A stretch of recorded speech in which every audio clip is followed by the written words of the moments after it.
చదవమంటున్నావా?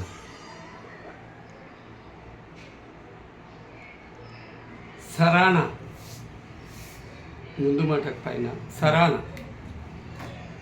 కవిత్వం గురించి రాయాలంటే కవిత్వమే రాయాలేమో. అర్ధరాత్రో అపరాత్రో నా లోపల నడుస్తూ సిగమూగుతూ పటమెక్కి పలవరించిందే కవిత్వం. దుఃఖమో ఆనందమో ఆత్మ కరిగి కవిత్వం నా అంతరమంతా మెరిసింది. కులవృత్తిని నేలను నమ్ముకొని బతుకు రెడం చేసుకున్న బహుజన కులాలం. కళ్ళు కాలువ దిక్కు చూసి చూసి ఉష్కాగులో గవ్వలైనాయి.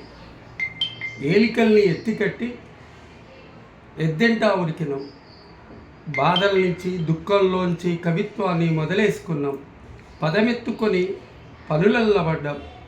ఉత్పత్తి కులాల పనిముట్లని వాయిద్యాలనుగా చేసుకొని కవిత్వపు అంతరాలలో సంగీతాన్ని మీటుకున్నాం. అలా కవిత్వాన్ని కవిత్వ పరిణామక్రమం అంటే ఉన్నాం. నా అక్షరమంతా నా నేల, నా ఊరు, మా అమ్మ, నాయన, మేనమామలు, అత్తలు, చిన్నమ్మలు, కక్కయ్యలు, సబ్బండ జాతుల అలాయి బలాయి వేడుక. సబ్బండ జాతులతో అలాయి బలాయి వేడుక. చెరువులు, కుంటలు, చెట్లు, పుట్ట, ఎగిరే పచ్చులు, ఈదే చాప ఎగురుతూ ఈదుతూ ఆడుతూ పాడుతూ ఉంటాయి. అప్పుడప్పుడు ముత్యాలమ్మ చిలకలు ముచ్చట పెడుతూ ఉంటాయి. వంపుల తాడు దగ్గర ఒరిగి కూసుంటాయి. గుడిమెట్ల దగ్గర పాతరథం కాడ పచ్చీసాడుకుంటాయి. మర్రి చెట్టు కింద ఉడతలతో పాటు బాల్య జాసలు ఉరుకుతుంటే, సాయంకాలం సమరుకాకుల వెంట పొద్దు ఎగిరిపోతుంటే కవిత్వం ఇంటి బాట పడుతుంది. కాలు జాపుకొని కూస్తున్న కామంచి కలలకు వచ్చి కలవరించిందే కవిత్వం. మట్టి గోడల మధ్య వెన్నెల మంత్రం మరిచిపోయిన మకర కుందనంలా కవిత్వం మెరిసిపోయింది.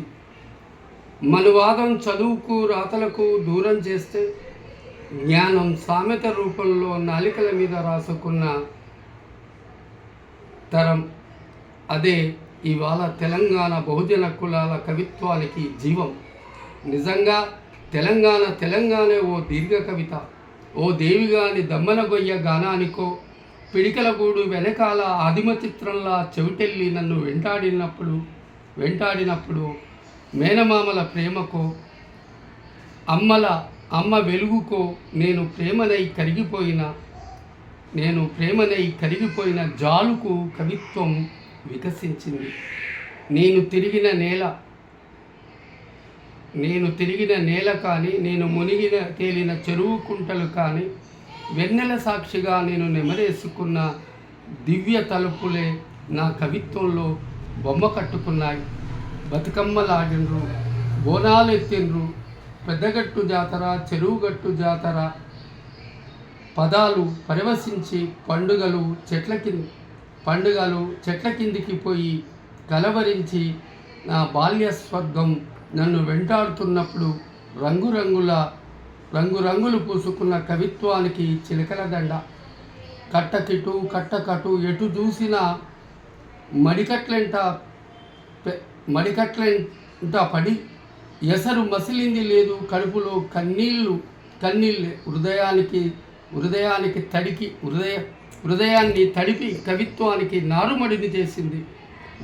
ఊరు భాష నన్ను ఉయ్యల ఊపుతుంటే ఊగిపోయిన మేనతో వెంట కవిత్వాన్ని అల్లుకుంటూ అడుగులేసుకుంటూ పాటిగడ్డ కింద నా పూర్వ ఆత్మల్ని లేపుకొని వాళ్ళ జీవితాన్ని దర్శించుకున్న, వాళ్ళ మెడలోని గుండ్లని, వాళ్ళ చెవుల గంటీలని నా కవిత్వంలో అందంగా అలంకరించుకున్న. గునుక్కుంటూ సుట్టాకు పోయిండు పుల్లయ్య తాత. ఇంటి ముందల నులక మంచం లేదు, కళ్ళల్లో కవిత్వమే కదిలిండు ముసలోడు. ఒడ్డెంట తిరుగుతున్నప్పుడు గాలికి ఊగే చెట్లు, ఎగిరే పక్షులు, పొదల్లో నుంచి ఉరుకుతున్న కుందేళ్ళు, తోవెంట తంగెళ్ళు, ఎంపళ్ళు, రేలపూత వనం.